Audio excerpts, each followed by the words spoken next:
నమస్తే, welcome to our channel. నేను మీ పద్మావతి. ఈరోజు మనతో పాటు ప్రముఖ ఆధ్యాత్మికవేత్త మరియు వాస్తు జ్యోతిష్య పండితులు శేషగిరిరావు గారు ఉన్నారు. నమస్కారం గురువుగారు. నమస్తే అమ్మా.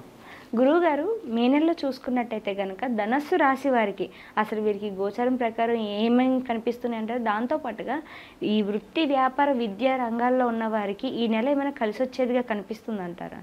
అయితే ధనుర్రాశి వారికి కూడా ప్రస్తుతం అయితే కొద్దిగా మిశ్రమ ఫలితాలే ఎక్కువగా ఉన్నాయి. ఎందుకంటే వీరికి కూడా అర్ధాష్టమ శని అనేది ఒకటి ప్రారంభమైంది మార్చి 29 నుంచి.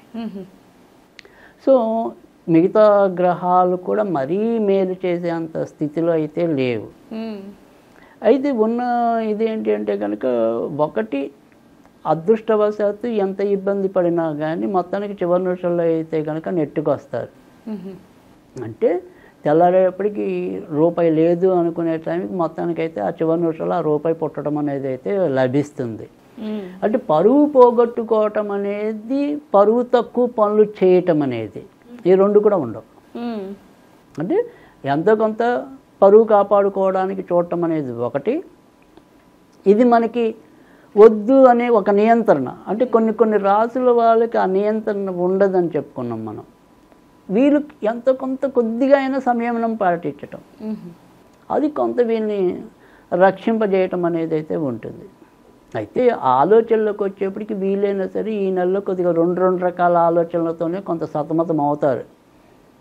సరే నేను అక్కడికి వెళ్ళటం మంచిదా, పోవటం మంచిదా, ఇలా రెండు రకాల ఆలోచనలు అయితే వీళ్ళకి ఉంటాయి. అయితే ఈ నెలలోకి వచ్చేప్పటికి ఏంటంటే ఏదైనప్పటికీ కూడా వీరికి కూడా రెండో భాగం నుంచే బాగుంది. తృతీయంలో రాహు వస్తాడు. సో అది అక్కడి నుంచి బాగుంటుంది. అయితే మొదట ఉండే సగభాగంలో ఒకసారి స్థాన మార్పులు కానీ, ఏదైనా సరే ఈ ఇంటిని మారుద్దాం అనుకుంటే ఇంటిని మార్చడం కానీ, ఈ గృహ మార్పుల కోసం చేసే ప్రయత్నాలు సఫలీకృతం అవుతాయి. తర్వాత రెండోది వచ్చేప్పటికి ఏంటంటే ఈ సంపాదన కానీ, తర్వాత మంచి అవకాశాలు పొందటం కానీ, ఇలాంటివన్నీ కూడా మనకి ఎప్పుడైతే రాహు 3వ ఇంట్లోకి వస్తాడో అది మే 19 ఇంచుమించుగా అక్కడి నుంచి మంచి ఫలితాలు రావటం అనేది ఉంటుంది. సో తర్వాత గురుడు కూడా మనకి మే 14 నుంచి వీళ్ళకి కొంతవరకు యోగిచ్చే దాంట్లో ఉన్నాడు. సో ఈ ధనుర్రాశి ఏదైతే ఉందో ఈ అంతగతం ఇప్పుడు కూడా ఈ కుజుడి ప్రభావం వల్ల ఆకస్మిక అనారోగ్యాలు అనేవి ఇంట్లో ఎక్కువ ఉంటాయి. ముఖ్యంగా ఈ జాతకునికి, అంటే కుటుంబంతో కాకుండా ఈయనకు కూడా, అంటే వ్యక్తిగతంగా ఆమె అయితే ఆమె, ఈయనైతే ఈయన. ఆ ధనుర్రాశిలో పుట్టిన వాళ్ళందరికీ కూడా ఆకస్మిక ఇబ్బందులు, అంటే ఒక్కోసారి ఉన్నట్టుండి స్టెంట్లు వేయించుకోవాల్సిన పరిస్థితి రావటం. సో అప్పటిదాకా ఆ దీర్ఘకాలిక రోగం అనేది, డయాబెటీస్ లేదనుకోండి, అది బయటపడటం. సో ఇలా కొన్ని ప్రమాదకరమైన జబ్బులు కూడా ఐడెంటిఫై అవ్వటం అనేది, అది గత కొద్ది నెలల్లో వీళ్ళు ఎదుర్కొంటున్న వాటిలో ఒక ఫలితం. సో అది మనకి ఏదైనప్పటికీ కూడా అందుకని ఏంటంటే ఈ నెలంతా కూడా వీళ్ళకి ఎంతో కొంత అలా మిశ్రమ ఫలితమే ఉంటుంది. ఎందుకంటే ఇంకా అష్టమంలోనే కుజుడు అనేది ఉన్నాడు. కాబట్టి ఎప్పుడైతే మే 14 నుంచి గురుడు మిథునంలోకి వస్తాడో అప్పుడు ఈ రాశిని చూస్తాడు కనుక అక్కడి నుంచి ఏదైనా అనారోగ్యాలు వచ్చినా కొద్దిగా బయటపడటం అనేది ఉంది. సో ఇక్కడి నుంచి ఏంటంటే కొద్దిగా నయమయ్యే పరిస్థితిలో దేహం అనేది ఉంటుంది. అంతకు ముందున్న పరిస్థితుల్లో ఈ దేహం సందేహం అవుతుంది, అది ఒకసారి ఉన్నటువంటి ప్రమాదాల్లోకి వెళ్తుంది.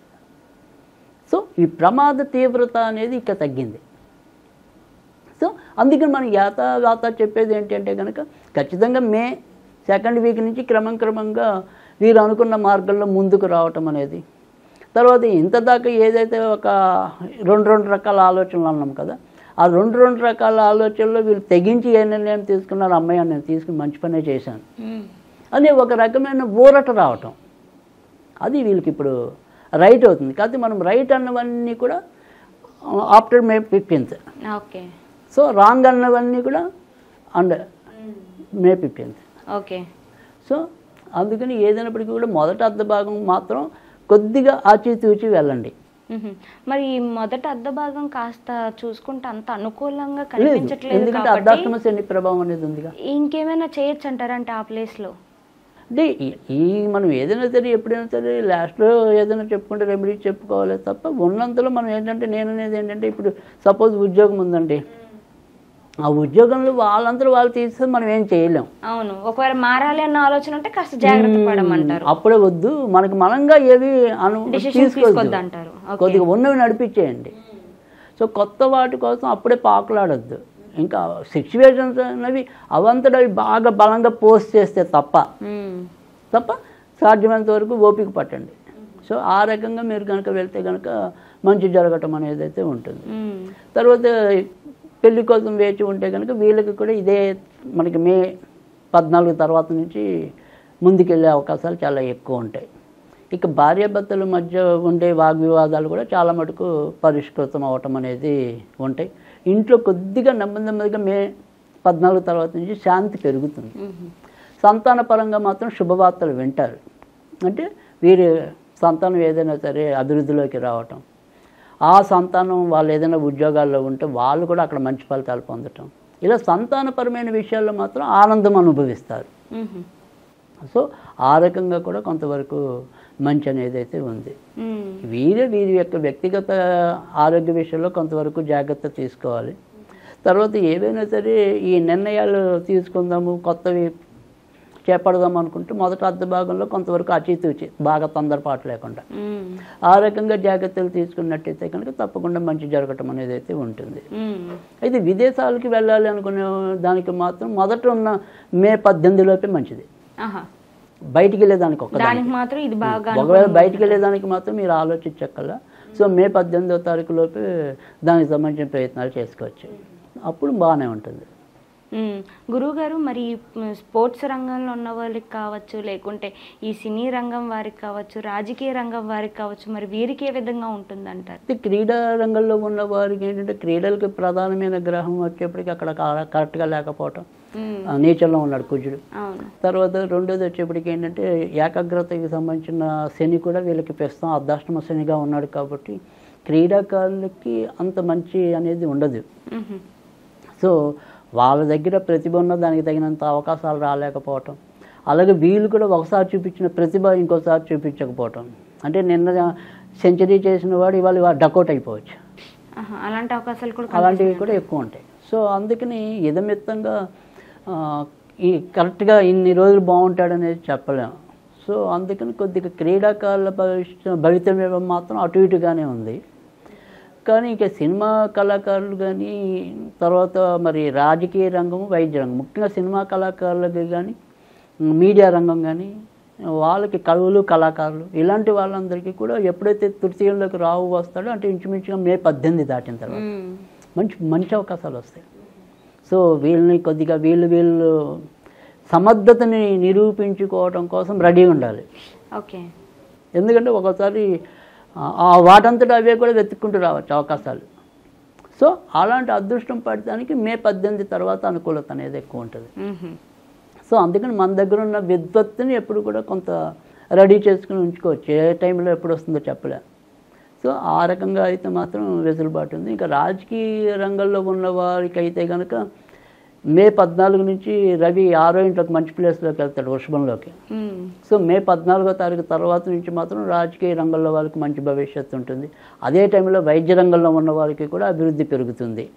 సో అందుకని మే 14 అందుకని ఏదో ఎలా చూసినా ఏ రంగం వారికి చూసినా మనకి అర్థమవుతున్నది ఏంటంటే మొదట అర్ధ భాగం అంతంత మాత్రంగా ఉంది, తర్వాత అర్ధ భాగం ఎక్కువ బాగుంది. మొదట అర్ధ భాగంలో బాగున్నది ఎవరికి అంటే కనుక బయటికి వెళ్ళే వాళ్ళకి అంతే.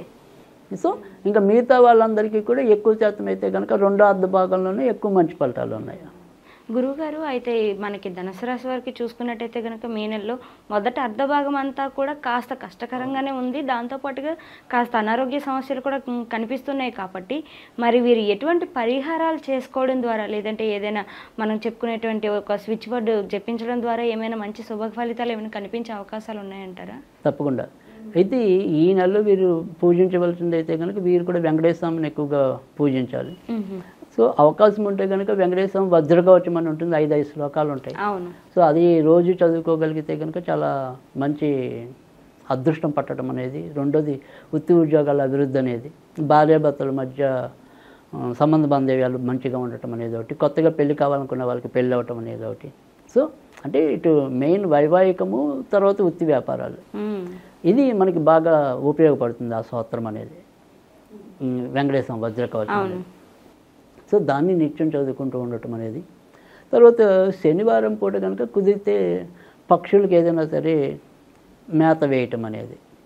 సో అవకాశం ఉంటే కనుక కొద్దిగా బాదం పప్పుని చిన్న చిన్న పలుకులుగా చేసి పక్షులకు వేసినట్టయితే కనుక మరింత శీఘ్రంగా మంచి ఫలితాలు రావడానికి అయితే ఉంటుంది. సో బాదం పప్పు అనేది ఇంకా బాగా మనకి మంచి రెమెడీ. సో అందుకని అలా పక్షులకి వాటికి బాదం పప్పు వేయగలిగినా కూడా చాలా మంచి ఫలితాలు రావడానికి ఉంటుంది. ఇక స్విచ్ వర్డ్గా ఏదైనా సరే చదవాలి అనుకుంటే కనుక బ్రహ్మ బ్రహ్మ బ్రహ్మ ఇది చదవటం వల్ల చాలా మంచి ఫలితాలు వస్తాయి. చాలా చక్కగా వివరించారు గురుగారు. అయితే ధనుసు రాశి వారికి ఏ విధంగా ఉంటుందో పాటుగా పరిహారాల విషయంలో కూడా చాలా చక్కగా వివరించారు. ధన్యవాదాలు గురుగారు.